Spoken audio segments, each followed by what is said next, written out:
So today we are going to learn about arithmetic progression. First is arithmetic progression होता क्या है?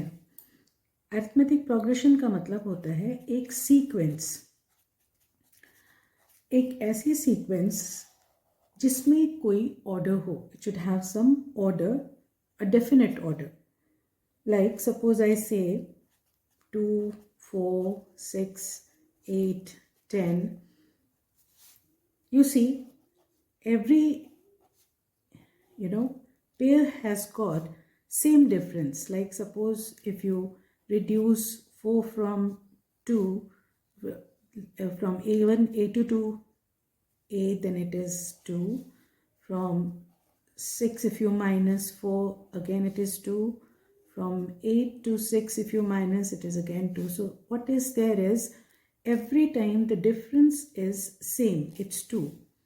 So such kind of a sequence is called as arithmetic progression, where the difference between two successive terms is always same.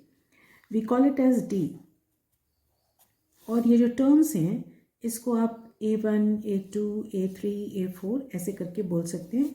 There can be n number of terms. n terms का मतलब होता है कि कितनी भी हो. मान लीजिए इसमें 50 टर्म्स हैं, 50 टर्म्स हैं, तो इसका मतलब है कि n is 50. Right. Now suppose if I take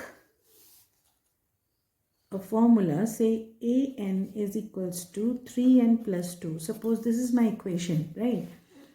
And I want to make an EP. So how to go about for that? Like if I take n is equals to 1, that means first term if I am to take out, then 3 multiplied by 1 plus 2 is 3 plus 2 is 5. If I want to take out A2, then n is equals to 2. So n की जगह पर आप 2 रखिए. This is 6 plus 2, 8.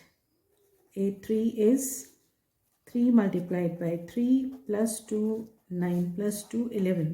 तो हर जगह आप देख रहे हो योर सीक्वेंस हैज़ बिकम 5, 8, 11 और हर टर्म के बीच में जो डिफरेंस है वो 3 का है. That means yes this is an AP. तो कोई भी इक्वेशन अगर आपके पास है और उसमें आप n की वैल्यू 1, 2, 3, 4 कुछ भी रखते हैं तो you will get the term as well as the AP. तो इसका मतलब क्या हुआ कि फर्स्ट टर्म को हम a बोलेंगे, next term is a plus d, then उसका नेक्स्ट a प्लस 2d, फिर a plus 3d, a plus 4d, और आप कितना भी कर सकते हैं. दैट मीन्स ये फर्स्ट टर्म, ये सेकेंड टर्म, ये third term, fourth term and so on. तो जो जनरल इक्वेशन बन गई ए पी की, that is a n is equals to a plus n minus 1d. ये एक जनरल इक्वेशन है एपी के. दैट मीन्स अगर मुझे फिफ्थ इक्वेशन के बारे में देखना है तो it will be A plus 5 minus 1 multiplied by D. That means A plus 4d. तो ए 5 हो जाएगा ए प्लस 4d. मतलब अगर मेरे पास d की वैल्यू है और a की वैल्यू है तो I am able to take out कि फिफ्थ टर्म जो है वो क्या होगी. करेक्ट. से फॉर एग्जाम्पल इफ आई से मान लीजिए मुझे गिवन है a is equals to 10 and d is equals to 3 and I want to make an AP. So I can take this as a तो 10 हो गया, तो a नेक्स्ट टर्म क्या होगी a plus d. That is a plus d, it's 13. फिर a plus 2d, that is a plus 2 multiplied by 3, that is 10 plus 6, 16. उसका अगला a plus 3d, that is 10 plus 2 multiplied by 3 multiplied by 3 is equals to 10 plus 9 is 19 and so on. तो इस तरह से अगर हमें first value और d की वैल्यू दे रखी होती है तो we will be able to take out the AP even. और अगर आप इन सब के बीच का डिफरेंस देखें तो देखिए 3 है, 16 में से 13 माइनस किया तो 3, 19 में से 16 माइनस किया तो 3. तो दैट मीन्स ए पी बन गया क्या 13, 16, 19 and so on. So this is an A P because the common difference is same. अब मान लेते हैं कि एक ए पी गिवन है, से 9, 13, 17, 21 and so on. So here a is equals to, first term is equals to 9 and d is equals to 13 minus 9, that is equals to 4. अब हमें ये कहा जाता है कि हम a 12th निकालें, मतलब 12th टर्म निकालें, 24th टर्म निकालें या कोई भी टर्म अगर निकालें तो यहाँ पर जो n है वो 12 हो जाता है. Say if I want to take out a 12, तो जनरल इक्वेशन क्या कहती है, a plus n minus 1 d. हमने ऊपर पढ़ा. तो a 12 इज इक्वल्स टू, यहाँ पर a कितना है 9 प्लस n कितना है 12 minus 1 multiplied by d is 4. So 9 plus 11 into 4, that is 9 plus 44 and the value will be 53. अगर आप 12th टर्म कैलकुलेट करते हैं, मैनुअली भी कैलकुलेट करते हैं, तो जो 12th टर्म आएगी इट विल बी 53. ओके. इसी तरह से अगर हम a24 निकालना चाहें तो a24 is equals to a plus n minus 1 d, that is a24 is equals to a is 9 plus 24 minus 1 d is 4. So 9 plus 23 multiplied by 4, that is 101. तो कोई भी वैल्यू आप निकालने की कोशिश करें तो AP के हेल्प से you can take out that particular time at any point. Now let's take another type of question. Suppose there is a sequence given, say 3, 6, 9, 12 and 111. ठीक है. और इसमें ये पूछा जाता है कि नंबर ऑफ टर्म्स कितनी है. मतलब हमें सब दे रखा है, ए भी दे रखा है, we can take out d also, लेकिन हमें ये नहीं पता कि इस सीक्वेंस में कितनी टर्म्स हैं. दैट इज हमें निकालना क्या है, we need to have n. अब ए क्या है, ए इज इक्वल्स टू 3 और डी क्या है, D is say 6 minus 3 is 3 again. That means ये जो लास्ट टर्म है दिस इज ए एन, और you can say the nth term. So a n is equals to a plus n minus 1 d. ये general formula है. तो हम क्या करेंगे, हमें ये चीज़ निकालनी है. और ए एन यहाँ पर क्या है, it is 111. So this is 111 is equals to 3 plus n minus 1 multiplied by 3. So this is 111 is equals to 3 plus, इसको आप कैलकुलेट करिए, 3 gets cancelled with 3, so 3n is equals to 111 and n is equals to 111 divided by 3.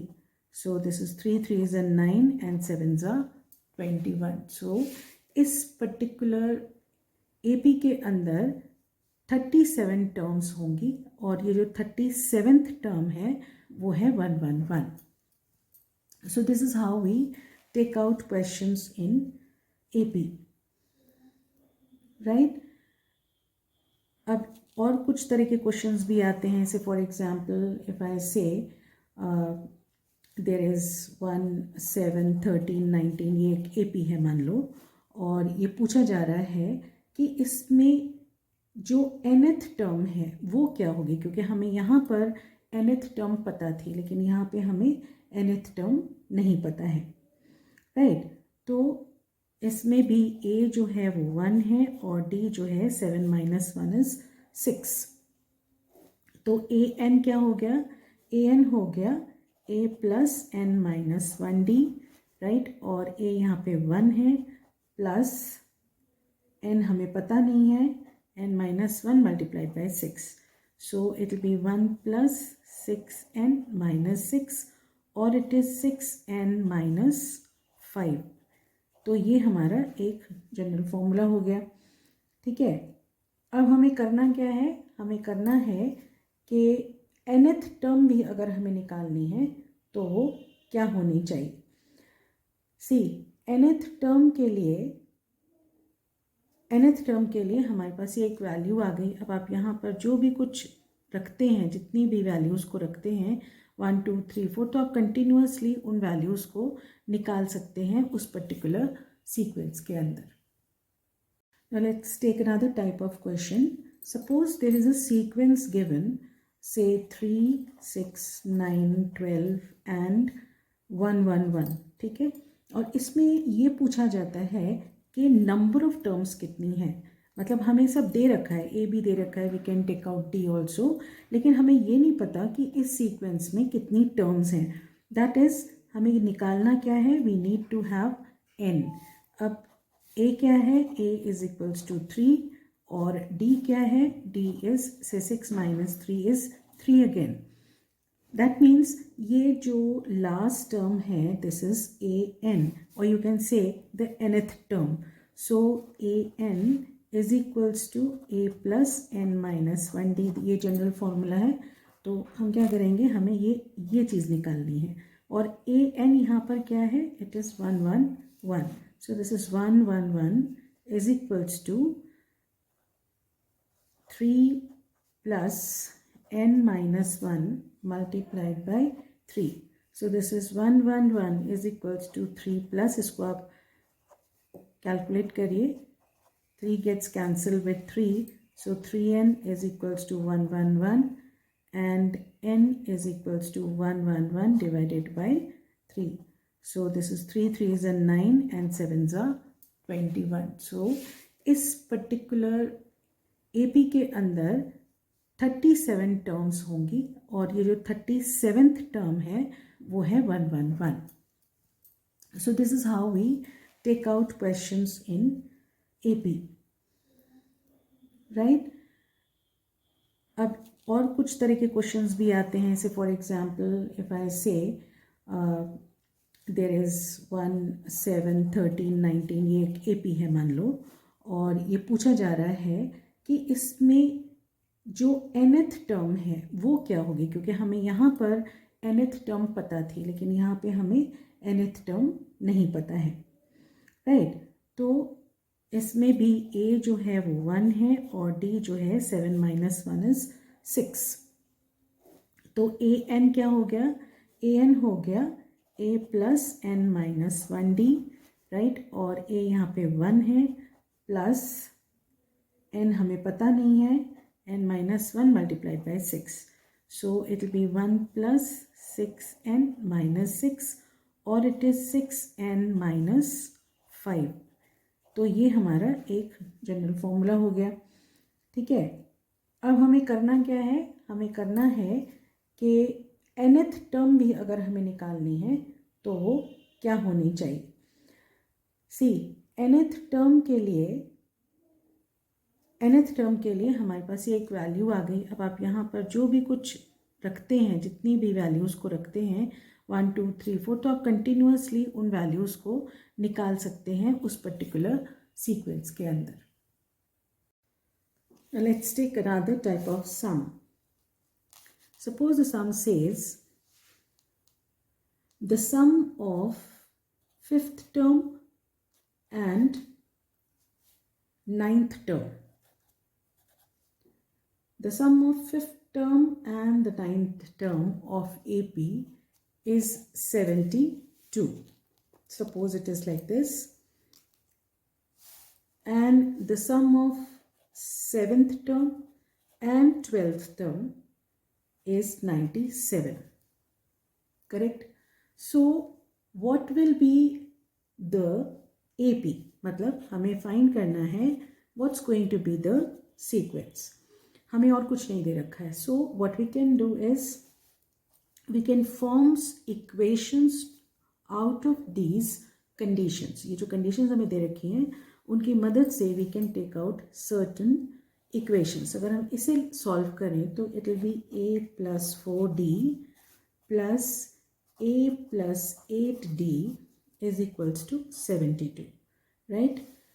And अगर हम इसको solve करते हैं तो a plus 4d plus a plus 8d is equals to 72. So this is 2a plus 12d is equals to 72. If If you want, we can take out 2 as common. So A plus 6D is equals to 2 3s are 6 and this is 36. This becomes first equation. Right? And if you take this one and solve, it is going to be A plus 60. A7 की जगह हम ये लिख सकते हैं A plus 60 n minus 1 D के हिसाब से, और इसकी जगह लिख सकते हैं A plus 11D is equals to 97. So this becomes what? This becomes A plus 6D plus A plus 11D is equals to 97, and 2A plus 17D is equals to 97. Now this is the second equation. Fine. So आपने linear पढ़ा हुआ है, तो linear के हिसाब से अगर हम सॉल्व करते हैं तो ये हो जाता है A plus 6D is equals to 36, 2A plus 17D is equals to 97. Right? अब इसको सॉल्व करने के लिए we will be using elimination method. Now eliminate करने के लिए let's multiply it by 2. So it becomes 2A plus 12D is equals to 72. वैसे मैंने 2 पहले कॉमन ले लिया था, ना भी लेते तो it would have been okay. And this one is 2A plus 17D is equals to 97. Now let's subtract. Eliminate हो गया तो ये हो जाएगा minus, then A plus 3D and A plus 5D. मतलब ये आपको याद रखना पड़ेगा फॉर द टाइम बीइंग कि आपको अगर कितनी टर्म्स दे रखी हैं, जैसे मुझे यहाँ पर 3 टर्म्स दे रखी हैं तो I have to select this one.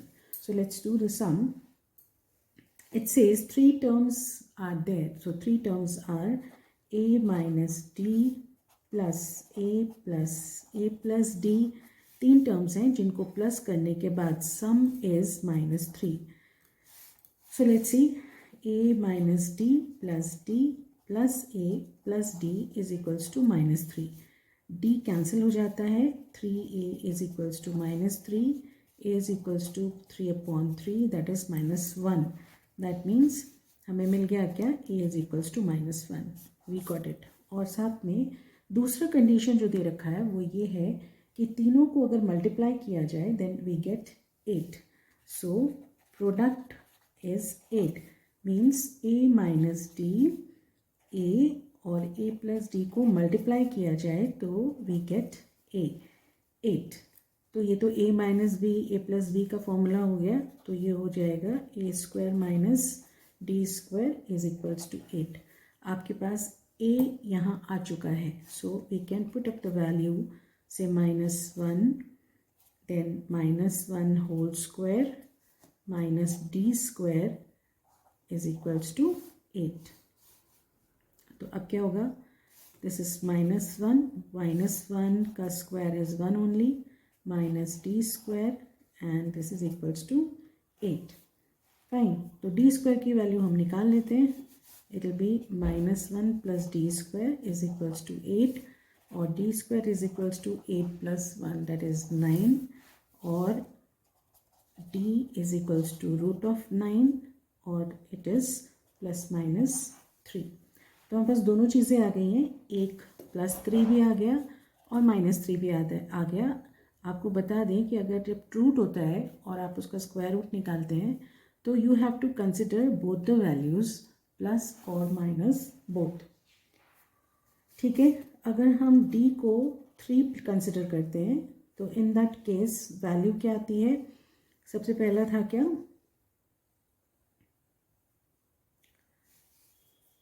A minus D, right. Terms में A माइनस D था, तो ये हो गया क्या? A was -1 and this was -3, तो it becomes -4. फिर था A, that is -1, और फिर था A plus D. that means -1 plus 3, that becomes 2. तो पहला जो हमारा AP बना, that is what, -4 -1 and 2, right? और अगर हम D को -3 कंसिडर करते हैं और इसी तरह से लिखते हैं तो हमारे पास वैल्यू बन जाती है, ये 3 टर्म्स जो है वो आ जाती है. The next topic is sum of AP. Sum of AP का मतलब है कि अगर आपको एक पूरी अरिथमेटिक प्रोग्रेशन दे दी जाए और बोला जाए कि सारे के सारे जितनी टर्म्स हैं उनको आप प्लस करो, तो maybe there are 1000 terms और so many terms are there, तो आप उसको कैसे प्लस करेंगे? इतने सारे नंबर्स को आप कैसे प्लस कर सकते हैं? तो उसको निकालने के लिए we have a formula, Sn is equals to n upon 2 brackets 2a plus n minus 1d. This is the formula for taking out sum of an AP.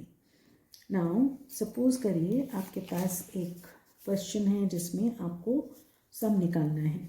से AP is equals to given AP अगर है 1 4 7 10, सी इस तरह से, तो आपके पास A है 1, D है 4 minus 1 that is 3 and your last term is 10. N is equals to 10. ठीक है, N is equals to 10. Okay, so if I take इनका सम अगर मुझे निकालना है तो n upon 2 2a plus n minus 1 d. So this is, मान लीजिए इसमें 10 टर्म है, 20 टर्म है, कुछ भी है. सपोज करिए इसमें अगर मैं लेती हूँ 20 टर्म्स हैं, तो 20 upon 2 and this is 2 multiplied by 1 plus 20 minus 1 multiplied by 3. So this is 10. 2 plus 19 into 3 is equals to 10 multiplied by 9 और this is 590. तो इसके अंदर जितनी भी टर्म्स हैं वो सारी टर्म्स जो हैं, सपोज ये 20 लिख देते हैं इसको, सारी टर्म्स जो हैं वो किसके बराबर है? इन सबको अगर हम प्लस करने लगे तो it will be, the total will be 590. ठीक है, टोटल टर्म्स 20 हैं, D3 है, A1 है, और अगर हमें इसका टोटल अप निकालना है, सम निकालना है, सम मतलब 1 + 4 + 7 + से 10 होगा next and so and so fourth. तो ये सारी की सारी टर्म्स अगर हम प्लस करने लगे तो वैसे इट्स डिफ़िकल्ट. मान लीजिए यहाँ तो सिर्फ अगर 20 है, सपोज ये 100 होता, 50 होता, 200 500 कुछ भी हो जाता, तो इन दैट केस प्लस करना इज़ डिफ़िकल्ट. आपके पास अगर AP की टर्म है और उसका समेशन निकालना है, so this is the formula and you can take out of it. अगर आपको फर्स्ट और लास्ट टर्म भी पता है, सपोज आपको एक और फॉर्मूला दे रही हूँ, n/2a + l. मान लीजिए आपको किसी AP का फर्स्ट टर्म पता है और लास्ट टर्म पता है. In that case you can use this formula also, n/2a + l, where l is the last term of AP. If you add both n/2 करते हो, so you will be getting the sum. So this is how AP goes on, and you have to, I've given you the topics which are in, but actually each topic has to be revised, has to be made proper by doing many sums, so that you can get the algorithm and the steps how to work it out. So you can take any of the books and then take up, and if you want that we should give you some questions, please join the app, and we can support you with questions, sums, worksheets, sample papers and all. It is loaded on there, and the description box mein there is a link also, so please join that for your more practice sessions. Thank you.